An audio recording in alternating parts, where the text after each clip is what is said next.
Right there behind him, that's David James, who works in the mayor's cabinet. We also see Councilman Anthony Piagentini. Let's listen. Approximately 8:30 this morning, Louisville Metro Safe received a report of shots fired and a possible active shooter at 333 East Main Street at the Old National Bank.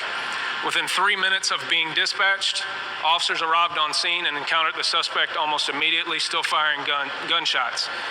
Officers exchanged gunshots with that suspect, and ultimately that suspect did die at the scene. We're trying to confirm if that suspect died of a self-inflicted gunshot wound or was killed by officers at this time. At least 2 officers were shot during this exchange of gunfire. One is currently in surgery at University of Louisville Hospital. At least 4 more victims were confirmed to be deceased inside the location, as well as 8 that are now currently being treated at the University Hospital. 2 are critical, one of those being the officer. We're currently working to identify all of the victims, work with their families for reunification, and provide services to the families and the victims. The investigation, I want to reiterate, is ongoing. This will be a long scene. It will take pretty much into the night. So I still ask that the public avoid the area. I want to reiterate that there is no active threat. We believe this is a lone gunman involved in this that did have a connection to the bank. We're trying to establish what that connection was to the business, but it appears he was a previous employee. It is clear from the officer's response that they absolutely saved people's lives. This is a tragic event, but it was the heroic response of officers that made sure that no more people were more seriously injured than what happened. We will continue to provide updates as soon as possible. We will have another press briefing following this at 3 p.m. today. I will turn it over to Mayor Craig Greenberg at this time. Thank you, Deputy Chief Humphrey. First, I ask that everyone around our city, around the country, around the world, pray with us for those who are currently at U of L Hospital, injured, fighting for their lives as a result of another act of gun violence. And I want to thank all of the first responders, the brave and heroic men and women of LMPD who, thanks to their efforts, quickly responded to the emergency call. And as you just heard from Deputy Chief Humphrey, without a doubt, their actions saved lives. There will be a lot more information we are able to provide as the day goes on. But I want everyone in the city to know that notwithstanding tragedies like today, when multiple people are killed by gun violence, notwithstanding tragedies when individuals are killed by gun violence, our community will continue to come together. We will find ways to love and support one another and the families and friends who have been directly impacted by these acts of gun violence. And we will come together as a community to work to prevent these horrific acts of gun violence from continuing here and around the state. I want to thank again everyone at LMPD, from the Louisville Fire Department, from EMS, from the state agencies and now federal agencies that are also involved. We are a safer community, we are a stronger community, thanks to the work of our law enforcement. And again, my prayers go out to the families who have lost loved ones today. My prayers go out to the officers who are at the hospital right now, and my thanks for all of them. Together, we will get through this together. Finally, I want to introduce Governor Beshear, who has joined us and who is assisting with the efforts. Governor.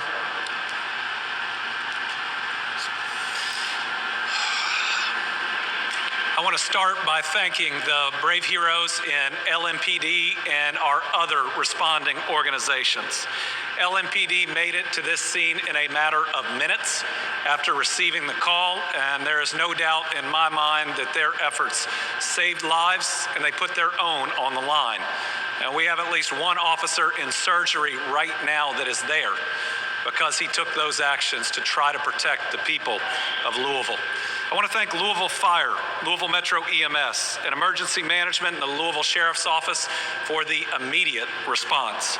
They've now been joined by the FBI, ATF, Homeland Security, Kentucky State Police have requested in the Louisville Office of Safe and Healthy Neighborhoods in this response.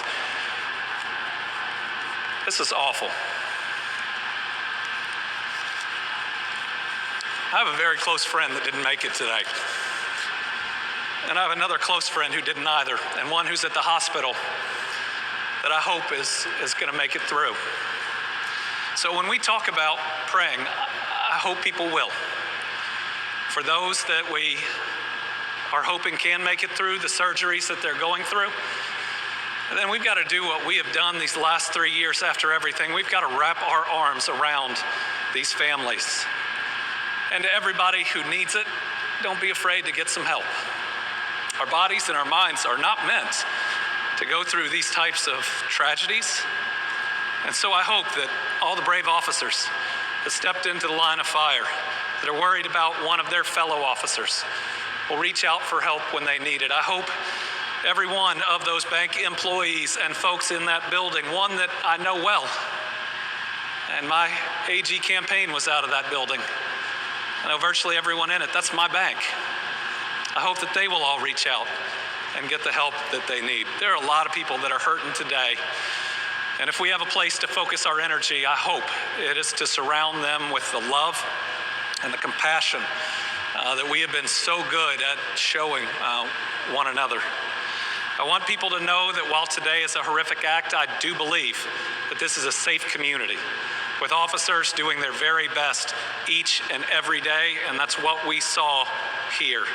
Yes, I know that there are steps that the police department is taking to do things better after a recent report, but we certainly saw, I think, the very best from them today, and I want to thank them and all our other law enforcement officers for responding and doing their best to try to save some of my friends and many others. Thank you all.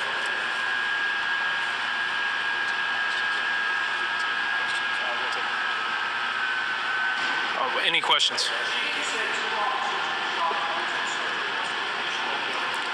The other one, it appears to be non-critical injuries at this time.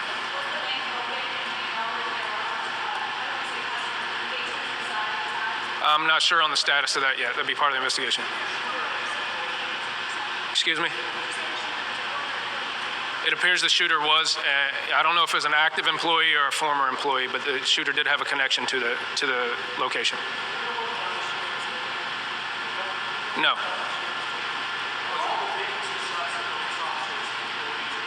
Don't know that. He asked, was there any form of security at the bank? We don't know that either. That'll be part of the investigation. So one more.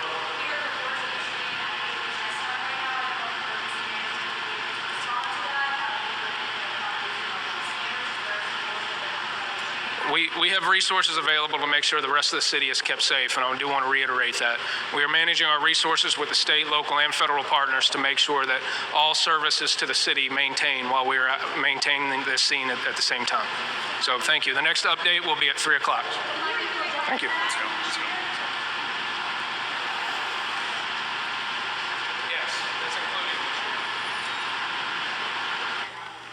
We just heard from Mayor Craig Greenberg as well as Governor Andy Beshear.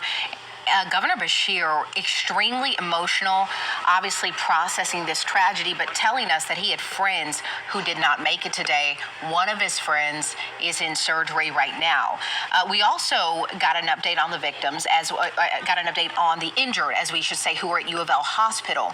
Of the 6 victims we told were taken there, we are now told 8 people were hurt.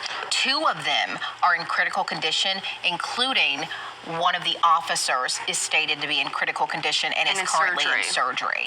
And that was the latest update. We got a little bit more information as to a little bit more on the gunman. Alone, worked alone, did have access somehow to the bank. LMPD said that could have been a previous employee, but that's unknown at this point. They're also working in this investigation to see what the security was at the bank at the time, how they got in, what was going on in those moments. Yeah, and regardless of the security, we do know that that active shooter shot through the front doors We of can the see building. that. We see the bullets, right? So that is a possibility that is the way the gunman accessed the building. Something else, officers, they updated us a little bit on information that their officers did exchange gunfire with the shooter. They're not sure if their bullets killed him or not. Or if it was a self-inflicted gunshot wound, which is something that they said in the first press conference, is they didn't know exactly how the shooter died, but they are still trying to assess that to see if it was the exchange or if it was a self-inflicted gunshot wound. But we did also hear from Mayor Greenberg, and you have to remember, Mayor Greenberg was also the victim of gun violence as well. During his campaign, a shooter came into his office, his campaign headquarters, shot at him. You know, he dodged a bullet there, you know. He's done significant work in reaching out to the community and others who have been impacted by gun violence. And he said just now, we have to find ways to love and support one another and support these families and the friends of these people who have lost their lives today and are also injured. We do know now that LMPD responded within minutes, 3 minutes to Old National Bank, and Governor Beshear and Mayor Greenberg saying that more lives could have been taken if this response wasn't so fast. Yeah, they were praising the first responders for how quickly they were able to get in and get to that shooter, calling their actions heroic on this day. And, you know, it really makes you think about 2018, the Cincinnati bank shooting at the Fifth Third Center in Cincinnati. A Louisvillian, Whitney Austin, was shot multiple times inside of that bank. You think about that. This is exactly where my mind went when I heard about it being the Old National Bank building this morning. And again, Mayor Greenberg, Governor Beshear asking for prayers for the families of those victims and also for the people who are in the hospital, 2 of them in critical condition, including an LMPD officer who has not been identified yet. They did mention they're working to identify the victims so that they can make sure their families are aware. So that is still something, which is why you are not going to hear us report